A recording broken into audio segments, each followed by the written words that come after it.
Bonjour à tous, bienvenue, très heureux de vous retrouver comme chaque jour pour votre journal de 13h. Voici les titres de ce jeudi 7 décembre. Il n'y aura pas d'augmentation du prix des billets de train Ouigo et Intercité l'an prochain, c'est ce qu'annonce le gouvernement. Bonne nouvelle pour le porte-monnaie, alors que les billets TER pourraient eux aussi baisser, on vous expliquera. Ça se précise pour le retour de l'uniforme à l'école. De nombreuses villes se disent prêtes à tenter l'expérience. Tous les élèves seront donc habillés pareil, c'est le débat du 13h. La renaissance de Notre-Dame qui a retrouvé sa croix tout en haut de la flèche est une prouesse incroyable en si peu de temps. Et ce sera l'événement demain à 13h sur France 2, un journal exceptionnel en direct de la cathédrale avec de nombreux invités. Dans votre 13h en France, vive la tradition de la transhumance qui entre au patrimoine de l'UNESCO. Dans les Pyrénées notamment, c'est une immense fierté pour tous les bergers. Et puis on ira à Lyon découvrir la féerie de Lumière. Ça débute ce soir, la fameuse fête des Lumières avec un spectacle encore plus magique cette année, vous verrez. Mais d'abord, un détour par la ville de Limoges qui organise aujourd'hui encore une gigantesque distribution de légumes de saison. La mairie ambitionne de nourrir tous les habitants. Les produits sont super locaux, récoltés dans les espaces verts de la ville. Salade, céleri, radis noirs et pommes de terre au menu. Anaëlle Brignoli avec Marie Onleder. Ce matin, Gaëlle s'est précipitée sur la place de l'église, munie de son cabas. Des pommes de terre distribuées gratuitement par la mairie. Cette mère de famille ne pouvait pas manquer pour la raclette, c'est la période en plus. C'est d'actualité. J'en ai pas encore fait. C'est super, je trouve ça vraiment une très belle initiative. Toute la matinée, les habitants de Limoges défilent et repartent les bras surchargés. Oh, j'en ai pour un petit mois. Les soupes, les entremets, tout ce qui va avec une patate. La patate, on la mange à toutes les sauces, comme on dit. C'est un petit geste, mais c'est pas énorme. Mais c'est vrai que c'est bien, ça permet de manger un petit truc sympa. Donc voilà, tout simplement, faire des frites. Alors ce matin, on est arrivé avec 3 palettes qui faisaient 1 tonne chacune. Donc il y a 3 tonnes de pommes de terre qui sont parties. Quelques kilomètres plus loin, les pommes de terre partent ici aussi comme des petits pains. Des distributions gratuites de fruits et légumes que la mairie de Limoges organise régulièrement depuis un an. C'est un surplus de la restauration scolaire. Et il paraît bien complètement naturel de redistribuer aux habitants nos surplus. Dans ces serres, les employés municipaux produisent fruits et légumes bio à destination des crèches, écoles et EHPAD. Et ici, rien ne se perd. On n'a pas d'autres débouchés pour le sortir. Donc là, le donner à la population, du coup, ça nous évite de le jeter. Donc du coup, ça nous fait plaisir. C'est gratifiant aussi de pouvoir leur distribuer. Ça veut dire qu'on a eu une bonne récolte et que voilà, c'est gratifiant, quoi. En 2 jours, la mairie de Limoges a distribué plus de 7 tonnes de pommes de terre à ses habitants. Cette bonne nouvelle, côté transport, le prix des billets Ouigo et Intercité sera donc gelé l'année prochaine. Il n'y aura pas d'augmentation, c'est promis, a dit le ministre des Transports. Et cela alors que le prix des TER pourrait lui baisser. Un député propose en effet de supprimer une partie de la TVA, 5,5% contre 10% actuellement, avec à la clé une économie importante pour les usagers. Réaction ce matin à Baillargues, près de Montpellier, avec nos correspondants Valentin Châtelier et Brian Bock. Et si votre billet de TER coûtait moins cher grâce à une baisse de la TVA? C'est la proposition de loi d'un député examinée aujourd'hui à l'Assemblée. Une idée très appréciée par ses usagers et notamment cette étudiante. Elle habite à Montpellier et va à Nîmes tous les jours. Et avec cette proposition de loi, ça ferait combien d'économies ? Du coup, ça ferait environ 2,50 € à la fin. Ça fait quand même 20-30 € pour l'année scolaire, donc ce serait super. Sur cette ligne, il y a des lycéens, des étudiants, mais aussi des travailleurs. Cet usager l'emprunte au quotidien pour rejoindre Montpellier. 25 minutes de trajet et 80 € par mois. Ça me ferait 4 € en moins par mois. Et par an ? 50 €, donc c'est pas négligeable. Comment ça, c'est pas négligeable ? 50 € d'économie par an, ça peut permettre de faire plein d'autres choses, quoi. De potentielles économies qui auraient un coût. 246 millions d'euros de moins dans les caisses de l'État chaque année. Alors sur ce quai, les usagers s'interrogent sur cette mesure. Ce qui pourrait aider les gens à prendre le train, c'est que les trains soient à l'heure. Plus que baisser les prix ? Je pense, ouais. Il faut que le service derrière y suive. Si c'est pour faire payer moins cher, mais avoir un service qui baisse, c'est pas la peine, quoi. Mais la baisse de la TVA pourrait aussi ne pas être répercutée sur le prix des billets et permettre justement d'améliorer le service.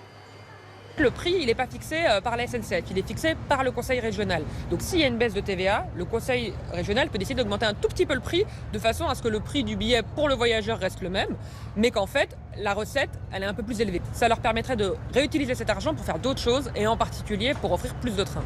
Le TER, un mode de transport plus écologique que la voiture. Et selon une étude, près de 6 Français sur 10 estiment que des prix plus attractifs pourraient les inciter à prendre davantage le train. Le retour de l'uniforme à l'école, ça se confirme donc, puisque le ministre de l'Éducation nationale, Gabriel Attal, a annoncé hier une expérimentation de grande ampleur. Et déjà, vous allez le voir, plusieurs villes sont candidates pour le tester dans leurs écoles, dans leurs collèges. Un récent sondage nous apprenait d'ailleurs que près de 7 Français sur 10 y sont plutôt favorables. Exemple, à Puteaux, ça se trouve à côté de Paris, avec Carole Guyon, Nabila Tabouri et Lara Péquez. Au pied du quartier de la Défense, les élèves de 3 écoles de Puteaux porteront une tenue unique dès le mois de mars prochain. Une expérimentation annoncée pour 2 ans, qui ici ne fait pas l'unanimité. Et l'école, c'est une chose, la tenue décontractée, c'est autre chose. Donc je pense que ça permettrait aussi peut-être de mettre un peu plus de cadre. Pour l'uniforme à l'école, moi je suis pour. C'est vrai, comme ça on est égalité. Je trouve ça pas cohérent d'essayer de faire se ressembler les gens alors qu'on est dans un monde qui, à mon sens, a besoin de prendre connaissance de ces différences. C'est pas une question très importante. Voilà. L'uniforme ou pas d'uniforme, ça n'a pas changé grand-chose. Si l'uniforme est répandu dans de nombreux pays comme en Asie, contrairement aux idées reçues, il n'a jamais été obligatoire dans les écoles publiques françaises. La blouse était imposée par certains établissements pour protéger les vêtements des taches d'encre. Le stylo à billes et la machine à laver ont changé la donne sans oublier la soif de liberté des jeunes à la fin des années 60. On nous interdit les cheveux dans le dos, les cheveux décolorés, le maquillage, les lunettes fumées, le sac à main, les pantalons, les collants. Il y a 5 ans, les écoles de Provins en Seine-et-Marne avaient expérimenté la tenue unique. À l'époque, 1 enfant sur 3 la portait, mais la mesure était facultative et moins d'1 an plus tard, l'uniforme prenait une veste. C'est des dépenses inutiles, sachant qu'avec toutes les augmentations et tout qu'on a en plus maintenant, c'était pas l'intérêt d'ajouter ce genre de choses. Avec Puteaux, Nice fait partie des autres villes candidates pour participer à l'expérimentation nationale, voulue par le ministère de l'Éducation. Côté consommation, après la guerre des promos, les grandes surfaces se lancent maintenant dans la bataille des bons d'achat. Vous avez sans doute vu ces publicités fleurir un petit peu partout dans vos magasins ou sur vos magazines. Lidl qui promet par exemple 100 millions d'euros de bons d'achat ou encore Carrefour ou Leclerc. Alors le principe est simple, on vous offre des bons d'achat, passez certains montants dépensés. Est-ce vraiment une bonne affaire? Comment choisir? Toutes les réponses avec Alexandre Guin et nos correspondants Thibaut Grosse et Raymond Chaplard. 100 millions d'euros distribués sous forme de bons d'achat. Ce discounter lance aujourd'hui une nouvelle opération. 5 € offerts dès 50 € d'achat. Une promotion qui attire les curieux, même chez les habitués du magasin. Soyons honnêtes, ça peut être avantageux. Oui. Je regarde les offres alors que c'est pas un truc que j'ai l'habitude de regarder habituellement, mais ça m'incite à venir plus régulièrement du coup. Cette mère et sa fille ont un budget très serré pour faire les courses. Elles sont un peu moins intéressées. D'achat, vous trouvez que c'est trop compliqué? Non, c'est pas assez pour la somme qu'on doit faire. Il faut faire 50 € des fois. Moi, je fais pas particulièrement, des fois, je fais pas 50 €. Hein. Une promesse de 100 millions d'euros au total en bons d'achat. Mais Lidl nous explique que toute cette somme ne sera pas dépensée par ses clients. L'enseigne enchaîne les opérations coup de poing depuis quelques jours. Et c'est parti, qui le premier aura un monsieur cuisine? Il y en aura pour tout le monde, il y en aura pour tout le monde. Le Silvercrest gratuit. Gratuit, enfin pas tout à fait. Un robot cuiseur en édition limitée, remboursé entièrement sous la forme de bons d'achat de 30 € tous les mois. Des promotions dans plusieurs enseignes, comme ses concurrents, qui promettent parfois plus d'une centaine d'euros d'économie. Rarement utilisable le jour même, pour en profiter, il faut revenir. Une manière pour les enseignes de fidéliser leurs clients. Lorsqu'une enseigne est en difficulté commerciale, elle a la tentation d'acheter son chiffre d'affaires. C'est-à-dire de mettre sur la table des bons d'achat d'abord pour que le client vienne les chercher et vienne dépenser, alors que normalement, dans les politiques de fidélité habituelles, on récompense après coup un client qui est déjà venu. Des promotions qui s'accélèrent à l'approche des fêtes, mais attention, ces offres ne durent souvent que quelques jours. C'est un changement de taille que vous verrez bientôt sur vos bouteilles de vin. Il s'agit d'un petit QR code qui permettra de connaître précisément la composition du vin. Et on ne parle pas là de cépage ou de domaine, mais vraiment de tous les produits utilisés pour sa fabrication. C'est une révolution voulue par Bruxelles. On vous explique concrètement comment ça marche avec Raphaël Asensio et nos correspondants en Alsace, Angélique Etienne et Antoine Husser. Il est déjà présent sur de nombreux produits alimentaires. Et bientôt, le QR code sera aussi obligatoire sur toutes les bouteilles de vin. Un scan pour obtenir plus d'informations sur leur composition, c'est devenu incontournable pour ces consommateurs. On est dans une société où il faut quand même aujourd'hui être transparent. Je pense que c'est une bonne chose. Scanner le QR code éventuellement, oui, pour avoir une idée. Et ça orientera votre choix ? Certainement. Mais pour cette amatrice de vin, c'est inutile. Mais je ne veux pas les avoir, je m'en fous. Parce que vous pouvez avoir deux vins qui ont les mêmes éléments, ils n'auront jamais le même goût. Alors, ça sert à quoi ? Il suffira de scanner le QR code avec son smartphone. Une liste d'informations apparaîtra. Ingrédients, allergènes, calories et même taux de sucre. Plus de transparence sur ce type d'article, c'est essentiel selon cette association de consommateurs. C'est quand même un produit qu'on ingère, qui fait partie de notre quotidien et dont les consommateurs ont toute légitimité à savoir de quoi il est fait, ce qu'il contient et l'impact sur la santé en termes de sucre, en termes de calories, etc.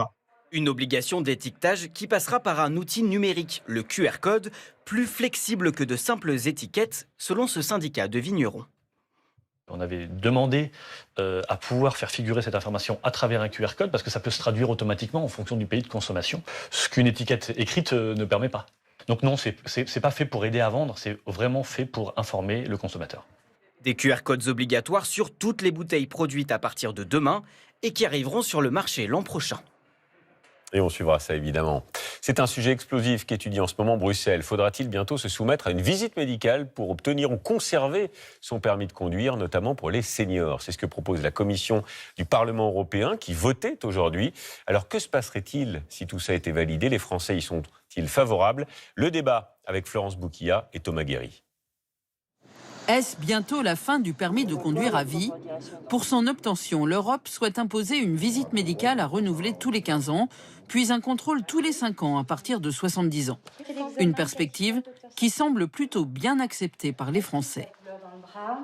Si ça peut éviter d'avoir plus d'accidents, pourquoi pas ? Quelquefois, quand on prend un peu de l'âge, c'est peut-être bien de faire une visite médicale pour savoir si on est toujours apte à la conduite.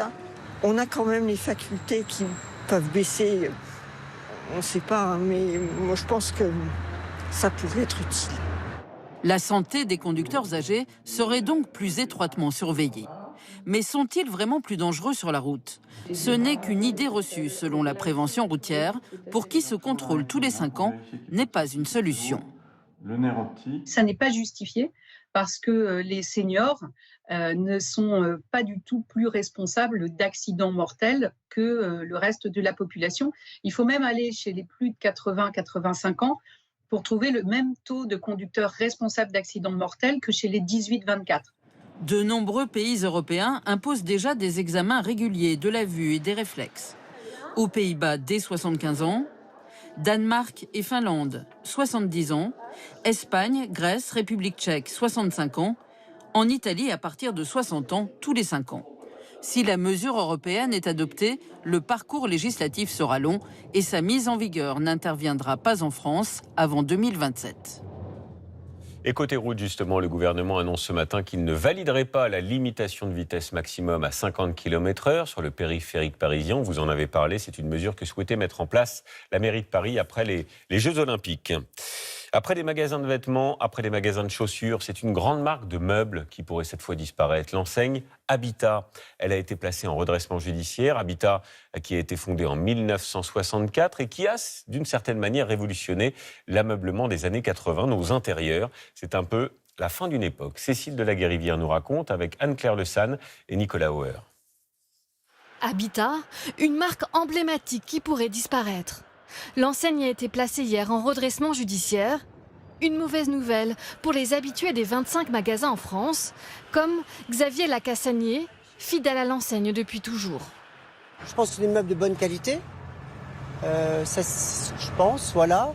c'est moderne, c'est un peu intemporel, ça se démode pas facilement. C'est beau, là, je viens de voir une table de tapissier en bois massif. C'est simple, c'est beau, le design est toujours beau. Et ils se sont améliorés. Il y a 40 ans, l'enseigne britannique apporte une nouvelle philosophie dans la décoration intérieure des Français. Du mobilier contemporain, qui se veut avant tout minimaliste, des matériaux simples, du bois, du métal. Après des années de surcharge, l'hyper-simplicité est valorisée, comme l'explique cette vendeuse en 1997. On vous offre toujours des énormes bouquets de fleurs, et alors qu'avec une fleur, vous faites quelque chose de magnifique, une fleur et une feuille dans un vase. Meilleur atout de l'enseigne, Philippe Stark, le premier à parler de low design, le style épuré au maximum. C'est quelque chose qui permet de vivre avec et de s'épanouir. L'over-design était le moment de l'admiration. Mon Dieu, quelle est belle ma chaise. Ce qui est quand même un petit peu ridicule. Et là, c'est simplement, qu'est-ce que c'est ta chaise? Je sais pas, mais ça va bien. Rachetée successivement par plusieurs groupes français, l'enseigne dit avoir souffert d'erreurs de gestion et plus récemment de l'inflation. Le sort d'Habitat et de ses 450 employés sera fixé en janvier. Au Proche-Orient, c'est maintenant le chef du Hamas qui est directement visé par l'armée israélienne. Le Premier ministre affirme que sa maison à Gaza est désormais encerclée, à Khan Younes. Il s'appelle Yahya Sinwar et il est considéré comme l'organisateur de l'attaque terroriste il y a tout juste 2 mois, le 7 octobre. Tandis que les combats, vous le voyez, se poursuivent de manière intensive dans toute la bande de Gaza. Et puis aux États-Unis, une fusillade sur un campus à Las Vegas a fait 4 morts, dont le tireur. C'est un sexagénaire qui a ouvert le feu sur ce site universitaire. L'émotion est très forte dans la ville, car elle a déjà été endeuillée par un tireur fou qui avait fait au moins 58 morts. Thomas Cuny. Le secteur est bouclé. Les premiers policiers arrivent sur place et s'installent même sur les toits. Un homme armé vient d'ouvrir le feu sur le campus de l'université de Las Vegas. Un à un, les élèves sortent main en évidence. Certains sont même fouillés. Une nouvelle fusillade vient d'éclater. Le choc de ceux qui ont réussi à s'échapper. Pas plus de 10 ou 15 minutes après le début du cours, nous avons entendu des bruits forts, comme des claquements très forts. Et nous avons tous été un peu secoués. Tout le monde se demandait ce que c'était. Être ici, vivre la même chose que ce que vivent un tas d'autres étudiants dans le pays, je dirais que ça marque un tournant dans notre vie. Le tireur, un sexagénaire, était un universitaire. Son identité n'a pas été révélée. Il a été abattu par la police. Le bilan est lourd. Je peux vous dire aujourd'hui que 3 des victimes sont confirmées décédées. Une 4e victime a été blessée par balle et se trouve actuellement à l'hôpital Sunrise dans un état stable. Un soutien psychologique est proposé aux quelques 28 000 étudiants du campus. Avant son passage à l'acte, le tireur n'a pas motivé son geste. Il y a quelques heures, les policiers ont perquisitionné son domicile. Depuis le début de l'année, un organisme américain a recensé plus de 600 fusillades dans le pays, ayant fait au moins 4 blessés ou un mort. Et puis aux Seychelles, une énorme explosion a eu lieu dans un entrepôt d'explosifs. Il y a au moins 66 personnes blessées. Le président a déclaré l'état d'urgence. Les habitants sont par conséquent appelés à rester chez eux et les écoles sont restées fermées. En France, c'est une pratique ancestrale qui fait partie de nos paysages, qui entre aujourd'hui au patrimoine de l'UNESCO. C'est la transhumance, ce déplacement saisonnier de troupeaux, qui est d'ailleurs devenu une attraction touristique dans certaines régions. On peut effectivement accompagner les bergers sur plusieurs kilomètres, comme dans l'Ariège. Marianne Buisson nous raconte avec nos correspondants Margot Delaunay et David Bress. C'est une pratique ancestrale. À partir du mois de juin, les troupeaux grimpent à travers la montagne jusqu'au pâturage d'altitude, menés par leurs bergers. On est content de monter au frais, là. Avec la chaleur aujourd'hui, on est vachement content de partir. Hein. On se dit là-haut en altitude, on sera au frais, quoi. Au frais, tout en haut, les bêtes vont passer l'été au milieu de l'herbe grasse. Des moutons, des chèvres, des vaches, mais aussi des chevaux. Chaque année, dans les massifs français, plus d'1 million d'animaux font la transhumance. Une pratique aujourd'hui inscrite au patrimoine culturel immatériel de l'UNESCO. Pour Simon Lampède, éleveur de chevaux dans l'Ariège, qui transhume chaque année, c'est une reconnaissance de son métier. c'est mettre un peu de lumière sur cette pratique, nous faire connaître, faire savoir qu'on existe, qu'on a une utilité sur la montagne en entretenant des paysages, parce que si on est sur des territoires qui ne sont plus utilisés, ils vont s'embroussailler, ça va devenir des friches. Un rôle écologique et l'espoir de faire perdurer une tradition qui fait la joie des touristes quand les troupeaux traversent les villages. J'adore ça. La transhumance, les patous, les moutons, c'est ancestral, ça, c'est magnifique. Un trésor national.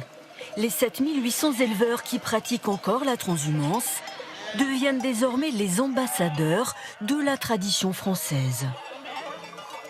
C'est l'une des images du jour qui restera sans aucun doute dans l'histoire. Notre-Dame de Paris a retrouvé hier sa croix perchée sur la flèche à 96 mètres de hauteur. Tout un symbole, 4 ans et demi après l'incendie qui a ravagé le monument et à 1 an maintenant de la réouverture au public, le 8 décembre 2024. Et justement, c'est l'événement sur France 2. On sera demain avec les équipes du Trésor en direct dans la cathédrale pour un journal exceptionnel avec tous nos invités pour une visite dans les coulisses. Vous verrez, c'est somptueux. Notre-Dame, qui figurez-vous existe aussi aux États-Unis. Une réplique nettement plus petite mais plus vraie que nature. Regardez, elle se trouve dans l'état du Kentucky.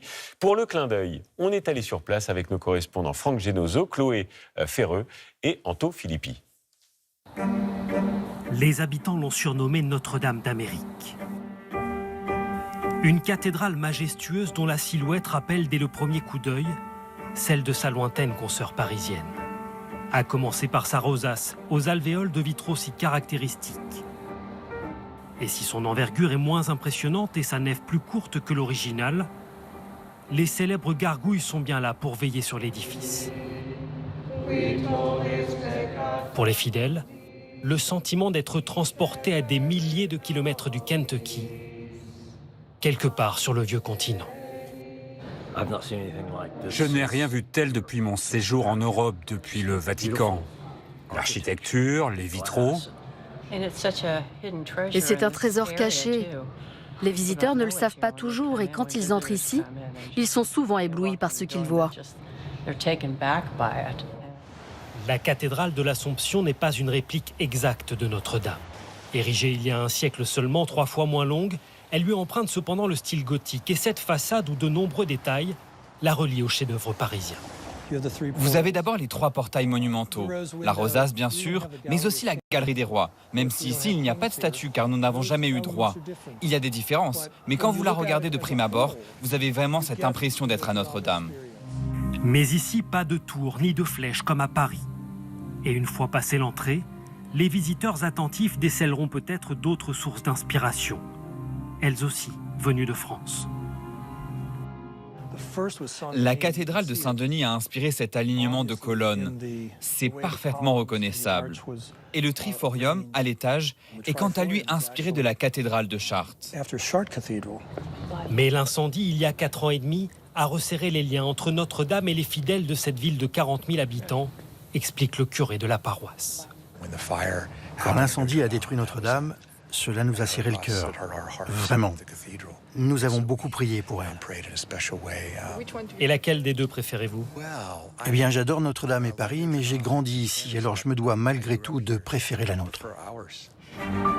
Ici, un peu plus qu'ailleurs, on guettera avec impatience la réouverture au public de celle qui a inspiré cette cathédrale insolite au cœur de l'Amérique.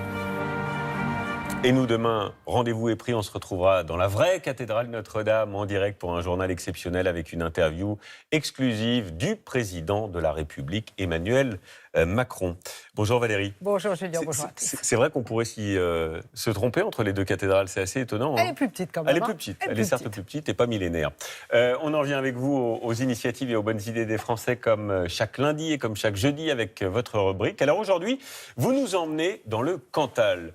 Vous avez trouvé une adresse incroyable où on peut s'arrêter si on a un petit coup de pompe. Ouais, Julien, est-ce que vous aimez faire la sieste? Non, je ne suis pas très sieste. J'ai du mal à m'endormir. Alors je ne vous demande pas si vous êtes plutôt au canapé ou plutôt au bureau, les pieds sur la table. Non, c'est jamais pour vous. Non, j'y arrive pas en fait. Bon, alors vous n'avez pas besoin d'aller à Aurillac, mais d'autres y trouveront tout ce dont ils ont besoin. Figurez-vous qu'un bar à sieste vient d'ouvrir à Aurillac. C'est un des rares en France. Et ça s'adresse à qui? Eh bien, ça s'adresse aux commerciaux qui ont envie de faire une petite pause, à ceux qui travaillent loin de chez eux, vous savez, qui n'ont pas le temps de rentrer à la maison faire la sieste, à ceux qui n'osent pas aussi dormir au boulot, parce que vous savez, c'est pas toujours bien vu.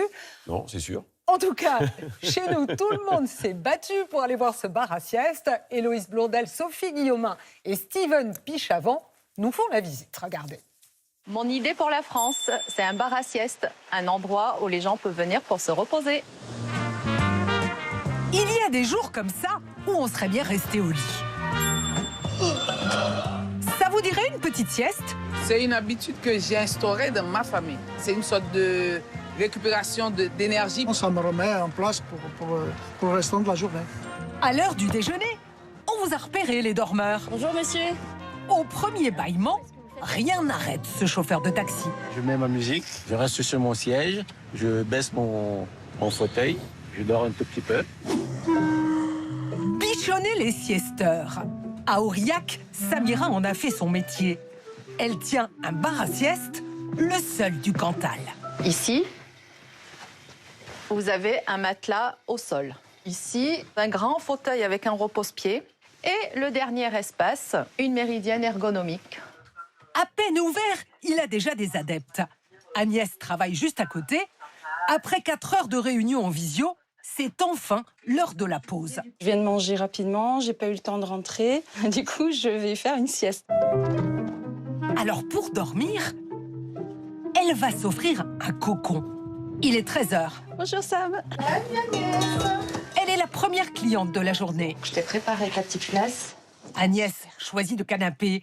Pour soulager son dos, elle a le droit à un petit bonus. Une ceinture chauffante. Ah, super. Donc voilà, tu mets ça autour de tes lombaires. Chut. C'est parti pour une demi-heure. 13h10, ça enchaîne. Bonjour, monsieur, dame. Pour ses clients retraités, c'est une première. On vient de tester. D'accord. Maintenant qu'on va parler doucement parce qu'il y a déjà quelqu'un. Petits chaussons aux pieds, un drap propre pour chacun. Pour Simone et Jean-Louis, ça s'annonce plutôt bien. Vous voulez un masque pour les yeux? Ça ira. Ça ira. Mieux qu'au bureau ou à la maison. Ici, pas de téléphone qui sonne, pas de collègues bruyants, juste du repos. Il n'y a pas besoin de culpabiliser parce que on a besoin de se reposer. J'essaye de les chouchouter comme s'ils étaient à la maison, mais en mieux. Une demi-heure plus tard, si vous étiez chez vous, voilà ce qui se passerait. Ici, rien de tout ça. Madame, c'est l'heure. Un temps calme, au milieu de cette tempête, ça fait du bien. Mais le repos a un coût. 8 € la demi-heure. Pour le prix, le thé, le café, les fruits secs sont offerts. Bon, merci beaucoup, monsieur, dame. Portez-vous bien. Le bénéfice pour la santé mérite-t-il une telle dépense? À l'improviste, on est allé poser la question à notre médecin préféré. Ouh, ça va être compliqué. Ça va, Damien? Ça va, je viens de faire ma sieste. Combien de temps il faut dormir pour que ce soit efficace? Alors la sieste idéale d'après les Japonais, c'est entre 10 et 20 minutes. Ça régule le système cardiovasculaire, donc ça apaise le système nerveux central, ce qui fait qu'on est plus détendu, mais aussi qu'on a régulé sa tension artérielle. On devrait tous faire la sieste? Bien sûr, on devrait tous faire la sieste maintenant, il faut que nos entreprises l'acceptent. Ça commence. Dans ce quartier d'affaires à Paris, cette entreprise qui emploie 3000 salariés s'est équipée de salles de sieste. Jean-Philippe Lacharme y va presque tous les jours. Merci beaucoup, à tout à l'heure. Tout à l'heure, vous me prévenez quand vous sortez. Moi, c'est pas compliqué, je mets bouche en oreille, j'éteins la lumière, je dors. Au début, c'était plus compliqué. Faire la sieste, ça s'apprend. Je le fais depuis très longtemps, mais au fil des années, je m'endors plus facilement et je me réveille plus facilement. Avant, j'avais du mal à m'endormir, j'avais du mal à me réveiller. Ça m'apporte un coup de boost, pas possible. Alors demain, tous à la sieste? À l'heure où la plupart d'entre nous dorment moins de 7 heures par nuit, ce serait peut-être une bonne idée. Alors là, le doc Damien, enfin le docteur Mascret, c'est comme ça, les pieds sur la table et la petite sieste. Non, mais... C'est mon voisin de bureau, ça lui arrive. Alors, c'est quoi la méthode Salvador Dali? Alors, la méthode de Salvador Dali, vous vous installez dans un canapé avec une petite cuillère dans la main, et quand vous vous endormez, la petite cuillère tombe, ça vous réveille. On appelle ça une flash sieste. Et ça il paraît que ça donne un petit coup de boost, comme disait le monsieur dans le reportage. Merci pour l'astuce. C'est nouveau, ces salles de sieste en entreprise. Ce qui est moins nouveau, ce sont les salles de sport et les cours de sport. Oui, et ce n'est pas réservé qu'aux grandes entreprises. Regardez, à Quimper, Rivalin, un fabricant de charentaises, c'est un des derniers en France, a installé ce qu'il appelle la pause tout. 10 minutes par jour où l'activité s'arrête. Toute l'équipe fait des exercices. Vous savez, ça fait du bien quand on travaille sur des machines et ça a permis de réduire les douleurs et donc forcément les arrêts maladie. Bien. Toutou, abracadabrant, cette expression. La pause toutou-youtou. Dans les entreprises, les employés aussi sont heureux de pouvoir soutenir des associations. Oui, il y en a une qui fait un travail formidable. Elle organise des collectes de vêtements dans les entreprises. Ce qui l'intéresse, c'est pas du tout nos vieux jeans. Non, elle cherche des vêtements de travail, des costumes, des tailleurs. Ça permet d'aider des personnes en réinsertion. Quand on est allé les voir, regardez, on a rencontré Karine. Elle était venue chercher les vêtements. Karine, l'association propose aussi des coachings gratuits avant les entretiens d'embauche. Parce que vous savez, la présentation, Julien, ça compte énormément. Oui. La tenue, c'est ce qu'on voit en premier. Et cette association, on la retrouve partout en France ? Elle a des vestiaires dans toutes les grandes villes et elle a aussi un bus qui tourne dans les petites communes. Bien. Vous vouliez, pour terminer, donner un coup de chapeau à une grande dame qui s'appelle Paulette. Paulette, elle vient de fêter ses 100 ans, Paulette. Regardez, à Pagné, derrière Barine. C'est un village près de Nancy. Elle tient depuis 50 ans un bar qui est devenu un temple du rock. Génial. Elle organise 50 concerts par an et pas avec n'importe qui. Regardez là, elle pose avec Jean-Louis Aubert. Alors, coup dur, cette année, cette salle de 400 places va devoir fermer quelque temps pour des travaux de mise en conformité, mais elle ne s'est pas laissée démonter. Paulette, elle a sorti une ligne de produits dérivés qu'elle vend sur place et sur Internet, donc avis aux amateurs. C'est une petite cagnotte pour payer les travaux, si vous voulez lui donner un petit coup de main. Et on salue Paulette. Merci Valérie, on vous retrouve lundi. Dans votre Trésor en France, on va aller du côté de Lyon. Vous allez adorer Valérie. C'est évidemment la fête des Lumières qui s'ouvre ce soir. On attend plus de 2 millions de visiteurs. Alors on a pu assister au dernier réglage. C'est magnifique. Avec nos correspondants Denis Sébastien, Jean-Claude Martin et Brice Parère. La cathédrale Saint-Jean donne le départ. Sa façade revisitée, déconstruite, sur fond de musique électronique. C'est parti pour une nouvelle fête des Lumières partout dans la ville. Un moment très prisé des Lyonnais. C'est l'ambiance, c'est inédit, c'est hors du commun, c'est un truc qu'on voit jamais nulle part, quoi. C'est cool. C'est un petit moment, une parenthèse enchantée, on va dire. Une parenthèse de 4 soirs, pendant lesquels illumination et projection transforment Lyon en une immense scène de spectacle. Sur les quais de la Saône, comme une rêverie d'où émerge un étrange peuple aquatique. Chaque année, on a hâte de retrouver les nouvelles, de savoir ce qui va être projeté ici, ce qui va être projeté par rapport à l'année dernière, etc. Donc c'est beau, oui. Voilà. Toujours très attendu, le spectacle de la place des terreaux près de l'hôtel de ville. Cette année, hommage aux inventeurs du cinéma, les frères Lumière. Leurs films, les premiers de l'histoire de l'image en mouvement, sont réinterprétés par l'intelligence artificielle.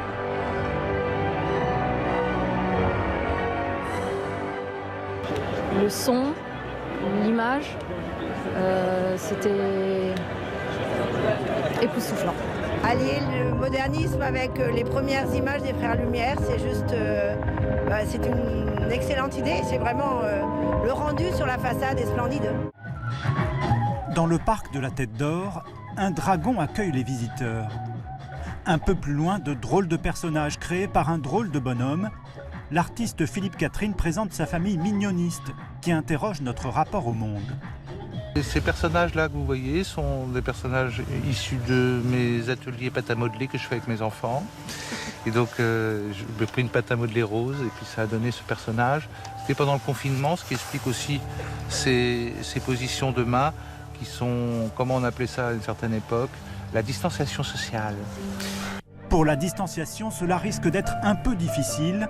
Lyon se prépare à accueillir environ 2 millions de visiteurs jusqu'à dimanche soir.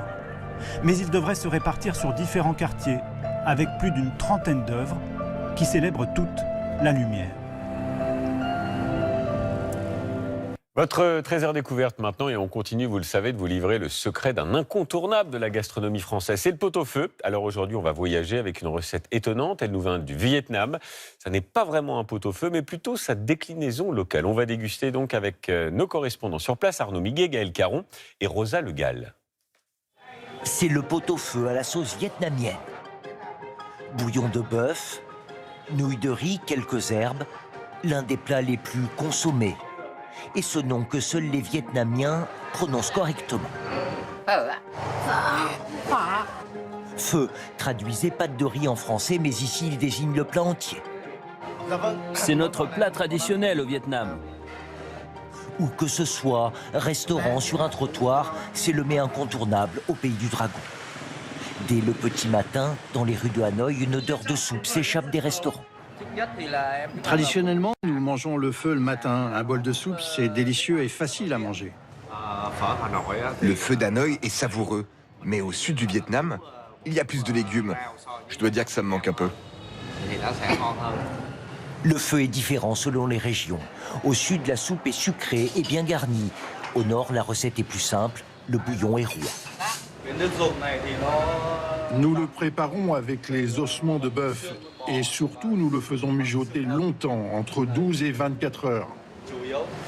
Le bouillon préparé, il faut ensuite cuire les nouilles de riz, 1 minute dans de l'eau chaude. Ajoutez le bœuf, la coriandre, l'anis. Chaque jour, 1500 clients consomment ici un pho à 2 €. La soupe de bœuf éveille nos sens. Le goût, l'odorat, la vue. Son odeur envahit la pièce jusqu'à notre nez. Puis la saveur épicée éveille nos papilles. Et quand on voit le bol arriver, on se sent heureux.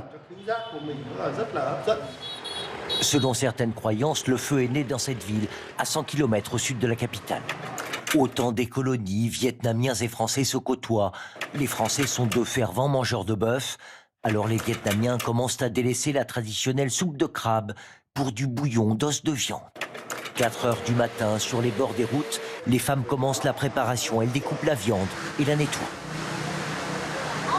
Il y a beaucoup de commandes aujourd'hui. Sur les étals du marché, tout est prêt. Mes plus gros clients, ce sont les restaurants de pho. Ils m'achètent 30 kilos de bœuf par jour. Et il y a les particuliers. Quand je prépare un pho, je viens toujours acheter ma viande ici. J'achète pour 5 ou 6 personnes environ. Le pho, un plat et toute une industrie. À Hanoï, cette entreprise est spécialisée dans le vermicelle de riz. Ici, nous utilisons chaque jour 3 tonnes de riz. Et nous fabriquons environ 7 tonnes de vermicelle que nous livrons ensuite au restaurant. Un processus de longue durée et millimétré, car le vermicelle doit mesurer 40 cm. Pour cela, il faut nettoyer le riz pendant 12 heures, ajouter de la farine, attendre qu'il forme une pâte, couper, puis sécher.